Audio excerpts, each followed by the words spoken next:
جی بالکل، اس ٹائم ہم برمنگھم میں موجود ہیں، جہاں پر پوری دنیا کی طرح برمنگھم میں بھی پاکستان تحریک انصاف کے سپورٹر گزشتہ رات سے بھرپور طریقے سے جشن منا رہے ہیں۔ ہمارے ساتھ موجود Pakistan Tehreek Insaf waste mid land کے پریزیڈنٹ جناب عابد زمان خٹک اور کشمیر تحریک انصاف کے پریزیڈنٹ ویسٹ مڈ لینڈ کے پریزیڈنٹ چودھری خادم صاحب، تو ان سے جانتے ہیں اس حوالے سے کہ یہ کس طرح آج کی اس تقریب کو سیلیبریٹ کر رہے ہیں اور عمران خان کے حوالے سے کیا کہیں گے فیوچر کے لائے عمل میں۔ جی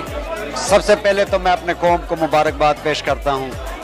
اس کے بعد جو لائے عمل ہمارے قائد نے آج دیا ہے اپنے سپیچ میں، میں آج آپ کے سامنے کہہ رہا ہوں کہ پرائم منسٹر ہاؤس جو اس کے دل یہ کی شاہانہ آواز تھی، محل اور انشاءاللہ ایک وہ ملک مجھے جو کہ امید ہے جس کی آدھی کہ وہ آبادی غربت کی اپنے لکیر سے وعدوں نیچے ہے، کو پورا وہاں کر کے رہے گا۔ کوئی آگے مجھے 5 شرم آئے گی سالوں کہ میں میں جاؤ کہ جو آ پرائم رہے منسٹر 5 ہاؤس پہ سال رہوں، اس میں نیا اتنا بڑا پاکستان محل بننے کے جا اندر رہا ہے، اور میں اپنے قائد کو ہماری یقین گورنمنٹ فیصلہ کرے گی کہ دلانا ہمیں پرائم چاہتا منسٹر ہاؤس کا ہوں کیا کہ کرنا ہے۔ اس اس کو نئے ہم کوئی پاکستان میں اوورسیز پاکستانی آپ کے شانہ بشانہ ہوں گے۔ جی آپ کیا کہیں گے اس حوالے سے؟ بسم اللہ الرحمن الرحیم۔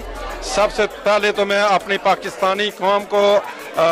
مبارکباد پیش کرتا ہوں جو ہمیں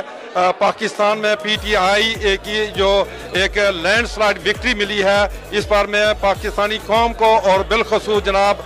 chairman P T I Imran Khan صاحب کو مبارکباد پیش کرتا ہوں۔ یہ ان کی 22 سالہ جدوجہد تھی جس کا اللہ تعالیٰ نے ہمیں صلہ دیا، اور میں امید کرتا ہوں کہ انشاءاللہ جس طریقے کے ساتھ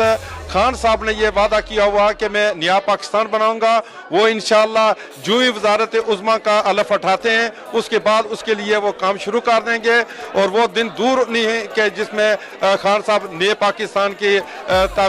جو پایا تکمیل تک پہنچائیں گے۔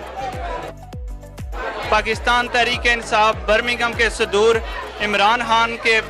ویژن کے لیے پرعزم ہے۔ ان کا کہنا ہے کہ خان نے جو قوم کے ساتھ وعدہ کیا ہے وہ ضرور پورا کرے گا۔ جی